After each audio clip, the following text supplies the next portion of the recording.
여러분, 제가 예전에 i9 출시 현장에 갔었는데요. 사실 그때 영상을 찍었는데 업로드를 못했었습니다. 여러분들도 아시다시피 이제 제 유튜브가 이게 번창하게 된 이유가 예전에 i3로 입문을 해서 제가 라이딩의 매력을 빠지고, 그리고 여러분들도 제 매력에 빠지고, 아무튼 꾸준히 이 야마의 R 시리즈들이 계속 새롭게 바이크를 부분 변경하고 그리고 새롭게 출시를 하면서 R7에 이어서 이번에 R9이 이렇게 출시가 되었습니다. 사실 출시가 된 지는 좀 오래됐는데 여러 가지 인증 문제를 거치고 나서 소비자들이 만나볼 수 있게 시승차가 나왔는데요. 제가 무려 첫 번째랍니다. 너무 감사하고 영광입니다. 일단 새롭게 들어간 엔진부터 해서 정말 바뀐 라이딩 포지션, 이게 R6의 대체제인가 많은 궁금증이 있을 것 같아요. 이런 것들 오늘 제가 정말 열심히 공부를 하고 며칠간 정말 열심히 시승을 해봤거든요. 오늘 야마 R9의 시승기로 여러분을 초대합니다. 브룽!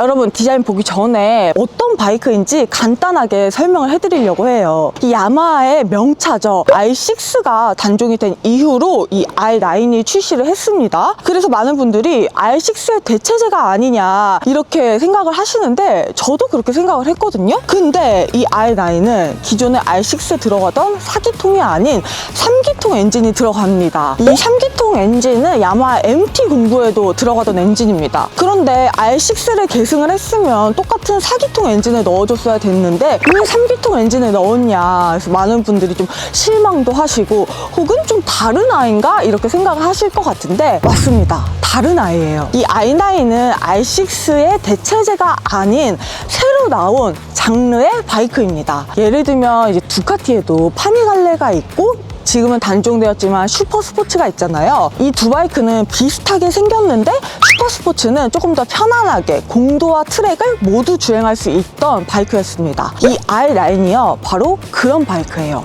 야마하는 말 그대로 R6, R1은 트랙 전용 스포츠 레이싱 전용 바이크로 만든 거고요. 그리고 제가 탔었던 R3, 그리고 얼마 전 출시했던 R7, 그리고 이번에 출시한 R9은요 트랙과 공도를 모두 탈 수 있는 그런 장르의 바이크인 거죠. 이 R9은요 기존의 트랙에서만 주행을 해야 했던 조금 버거운 R6의 단점을 보완을 하면서 동시에 트랙 주행도 스포츠한 주행도 할 수 있게끔 만든 거죠. 시승을 해보기 전에 이 디자인 정말 예쁘게 나왔거든요. 한번 간단하게 살펴보시고 본격적으로 R9 시승기도 시작을 해보도록 하겠습니다. 바나나! 여러분, 아이콘 블루 컬러입니다. 현재 국내에 출시된 건 이 블루 컬러와 블랙 컬러 이렇게 두 가지로 출시가 되었고요. 그리고 이 야마 R 시리즈들이 모두 가지고 있는 에어로 다이나믹한 디자인, 그리고 야마 특유의 이 R 시리즈들의 유연한 이런 곡선, 이런 디자인들이 좀 아이덴티티로 남아 있는 것 같아요. 근데 실제로 타보면요, 시트가 좁아지고 이 탱크가 엄청 커졌습니다. 탱크가 커지고 시트가 좁아지면 리그립하기가 편해져요. 그래서 탔을 때 딱 바이크가 내 몸에 착 감기는 느낌? 그리고 이 R9의 시트고는요 R6보다 10mm 높고요 R7보다는 5mm 낮습니다. 그래서 전체적으로 이 클리본, 이 앞에 쪽이 R6보다 조금 더 위로 올라오고요 조금 더 뒤로 빠졌습니다. 그리고 캐스터 각도라고 하죠. 이 캐스터 각도가 2도 정도 기울어졌습니다. 그래서 조금 더 편안해진 포지션 덕분에 이 라이더들이 받는 부담감이 조금 덜 하니까 조금 더 민첩하고 조금 더 가볍게 이렇게 경쾌하게 주행을 할 수 있는 거죠. 라이딩의 고수분들도 너무나 재밌게 다룰 수가 있고요. 그리고 저 중급자분들 혹은 초급자분들도 레플리카를 이제 커터급은 사기 싫어 하시는 분들한테 딱 넘어가기 좋은 그런 단계입니다. 보시면 텐덤 시트가 작아지고 좀 운전석의 시트가 뒤에가 조금 넓어지고 가운데가 좁아지면서 훨씬 더 좀 주행할 때 용이하다. 딱 이렇게 주행을 하다가 이제 공격 달릴 때 이 자세를 할 때 여기가 딱 받쳐주면서 굉장히 좀 고속 포지션도 안정감이 있다. 이것이 알차다. 자, 그리고 정말 이 R9의 시그니처라고 할 수 있는 윙렛이 달렸습니다. 기존의 다른 제조사들은 이 윙렛을 고성능 버전에만 달아주잖아요. 그런데 이번에 R9에 이렇게 윙렛이 달리면서 훨씬 더 포스 있어지고 뭔가 공격적으로 이렇게 변했습니다. 실제로 이 윙렛은 다운포스를 내줄 거예요. 그럼 고속 주행할 때 훨씬 더 안정적으로 주행을 할 수가 있겠죠? 그리고 이 가운데 그냥 단 하나의 딱 중앙 LED를 넣으면서 조잡하게 막 여러 가지 램프를 넣지 않았어요. 심지어 방향 지시등도 여기 있습니다. 방향 지시등 따로 안 만들고 이렇게 사이드 미러랑 함께 일체형으로 나오면서 깔끔하게 되게 세련되게 이렇게 디자인을 했다. 그리고 여러분 TFT 디스플레이가 들어갑니다. 디스플레이의 크기도 굉장히 크고 직관적이어서 라이딩할 때 상당히 편하고요. 심지어 컬러도 변하는데요. 지금은 낮이니까 이렇게 화이트 컬러인데 밤이 되면 블랙 컬러로 바뀌고요. 또 터널에 들어가면 또 블랙 컬러로 바뀝니다. 한번 제가 다른 또 테마도 보여드릴게요. 엄청 많이 있죠. 심지어 트랙 모드도 있습니다. 랩타임 측정 이것도 되고요. 가장 빠른 속도, 그리고 지금 몇 랩인지 막 이런 것도 나오고, 그리고 속도 제한 기능도 있습니다. 그래서 속도를 제한을 해놓으면 그 속도 이상 바이크가 올라가지 않습니다. 그 말은 즉슨 크루즈 컨트롤도 들어간다. 여기 보시면 이렇게 크루즈 컨트롤 있죠. 심지어 가야바 쇼바가 들어갑니다. 그런데 여기서 이게 뭘까요? 서스펜션의 감쇄력을 조절을 해줄 수 있는 장치입니다. 달리다가 이렇게 돌리면서 이렇게 조절하기 쉬운 위치에 있습니다. 그래서 접근성이 굉장히 좋죠. 그래서 승차감이요, 여러분, 상당히 뛰어나고요. 편안하면서도 공격적이고, 그리고 빠르고, 그리고 심지어 토크도 세고, 타보면서 일단 크기가 저는 커서 좋았어요. 그리고 저는 이 시트고가 딱 최적의 시트고라고 생각이 듭니다. 보통 한 170에서 180 사이의 남성분들이 탄다고 생각했을 때 굉장히 편안하게, 그리고 발 포지션도 딱 착지하기 좋게 만들어진 시트고고요. 하지만 여러분, 혹시나 텐덤을 하시는 분들이 있을 수도 있잖아요. 이렇게 앉으면 텐덤 하지 마세요, 여러분. 바랄라. 여러분, 이제 주행을 시작을 합니다. R9이 쉽다고 했지만 또 막상 타면은 알차는 알차거든요. 스포츠 바이크입니다. 어때요, 근데? 잘 어울리나요? 한번 시승 가보시죠. 여러분, 확실히 스포츠 바이크는 맞습니다. R6보다는 편해졌는데도 이 정경 자세는 그대로 있습니다. 오랜만에 이렇게 앞으로 숙여서 바이크를 타니까 옛날에 철순이 탈 때 제 모습도 생각이 나고 추억이 몽글몽글 떠오르고 있어요. 근데 진짜 확실히 R6보다는 부담감이 훨씬 덜합니다. 항속으로 주행을 할 때는 조금 이렇게 피고 이렇게 주행을 해도 괜찮습니다. 그렇게 해야지 좀 피로감이 덜 하니까. 이렇게 자세를 꼿꼿이 폈을 때도 이 손이 이 핸들바에는 잘 닿는 그 정도의 느낌입니다. 사실 레플리카 바이크는 이렇게 막히는 길에서 진짜 고역이거든요. 근데 이 R9은 요 정도 막히는 거는 괜찮다, 이렇게 느껴집니다. 막히는 김에 하나 말씀을 드릴 게 있는데, 이거 진짜 최신 기술. 이렇게 달리다가 제가 지금 차선 변경을 왼쪽으로 하고 싶으면 방향 지시등 켤 때 그냥 살짝 이렇게 탭하면요 3번 전멸됐다가 꺼집니다. 그리고 길게 누르면요 원래 방향 지시등처럼 전멸이 유지가 됩니다. 그러니까 우리가 뭐 달리다가 차선 변경을 급하게 할 때 방향 지시등 켰다가 또 다시 끄고 켰다가 끄고 이런 좀 번거로움을 알았던 거죠. 그래서 그냥 정말 터치하듯이 살짝 탭 하면 3번 이렇게 전멸됐다가 꺼집니다.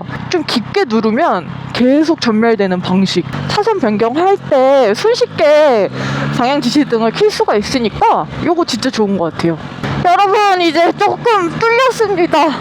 본격적으로 시승을 해볼게요. 실제로 i9을 만들 때 트랙과 공도를 모두 다 즐겨라! 이런 취지로 만드셨다고 해요. 그렇다고 해서 이 친구가 애매한 건 아닙니다. 제가 며칠 동안 시승을 해보면서 이 엄청난 토크와 출력에 놀랬거든요. 3기통 엔진만이 가지는 이 필링도 엄청 크게 다가왔습니다. 사실 여러분, 고배기량의 4기통 엔진 타면요, 속도가 끝도 없이 올라가고 너무 앞으로 잘 나가고 하다 보니까 좀 라이딩에 있어서 재미는 저는 떨어지는 것 같더라고요. 와, 너무 4기통 엔진을 좀 우리나라에서 타기에는 좀 버겁다, 너무 오버 사이즈다 이렇게 생각을 했는데, 같은 포지션에 이 3기통 엔진을 타니까요, 여러분, 이게 바로 내가 찾던 알차지 이런 생각이 듭니다. 와, 터널에 들어왔는데요, 여러분, 일단 킥시프트가 됩니다. 그래서 굳이 클러치를 만지지 않아도 이렇게 간단하게 기어 변속을 할 수가 있고요. 여기 또 기어 옆에 기어 단수를 낮추세요, 올리세요 하는 요런 표시도 뜹니다. 그래서 지금 3단으로 가고 있는데 기어를 올리라고 합니다. 그러면 이렇게 바꾸면, 아까는 검정색 화면이었잖아요. 그런데 터널 나오니까 이렇게 다시 하얀색 화이트 버전으로 바뀌었습니다. 제가 실제로 이 BMW G310R로 입문을 했었죠. 그러다가 R3로 기변을 하면서 뭐야, 라이딩이 이렇게 재밌는 거였어? 바이크가 이렇게 코너가 잘 돌아? 이렇게 민첩하게 할 수 있는 거였어?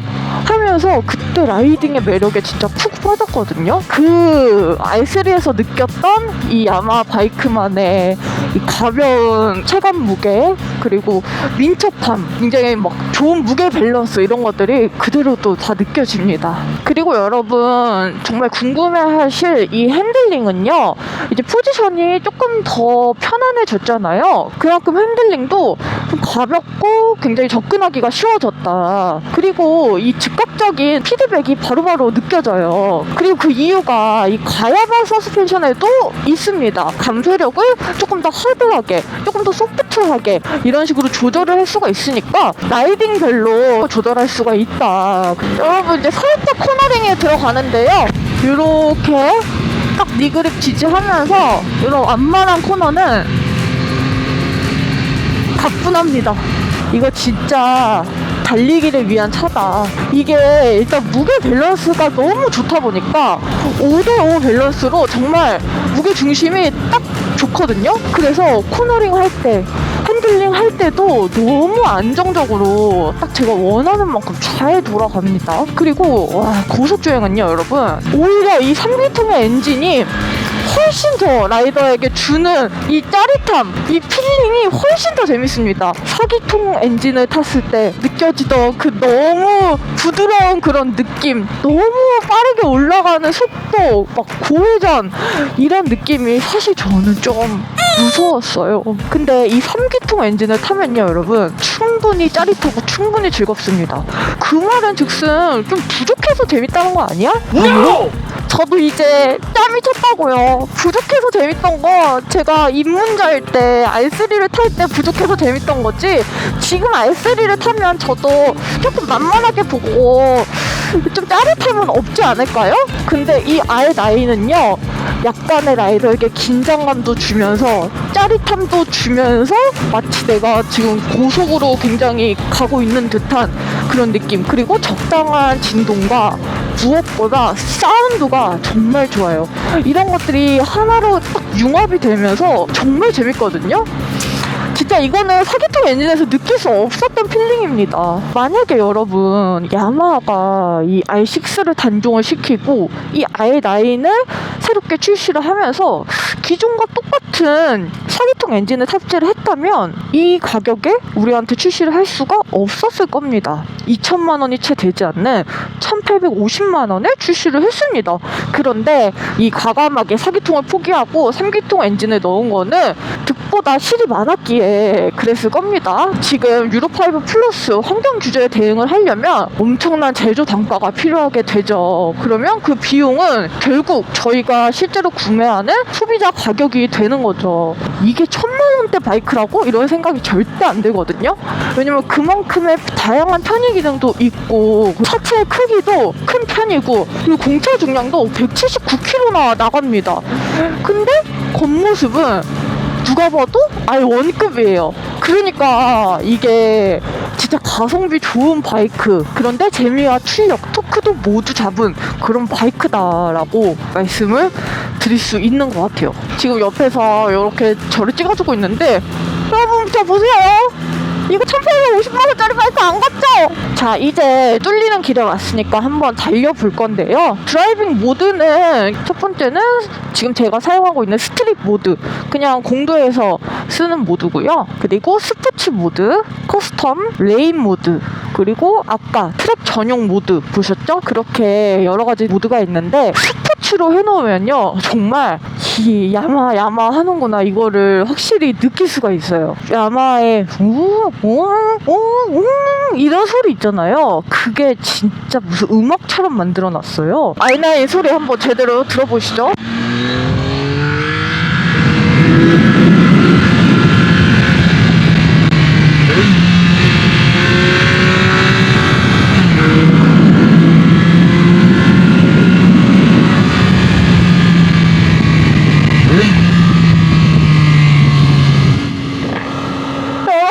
진짜 소리 대박이죠. 6000rpm, 7000rpm쯤에 나는 이 탁 뚫린 소리가 와 오랜만에 진짜 좀 짜릿한 라이딩을 하는 느낌? 그리고 다운시프트 할 때도 역시 야마하는 악기 회사가 맞았다. 그리고 여러분 진짜 순간적으로 나가는 토크가 정말 좋아요. 제가 이제 스포츠 모드에서 10rpm을 쓰면서 가볼게요.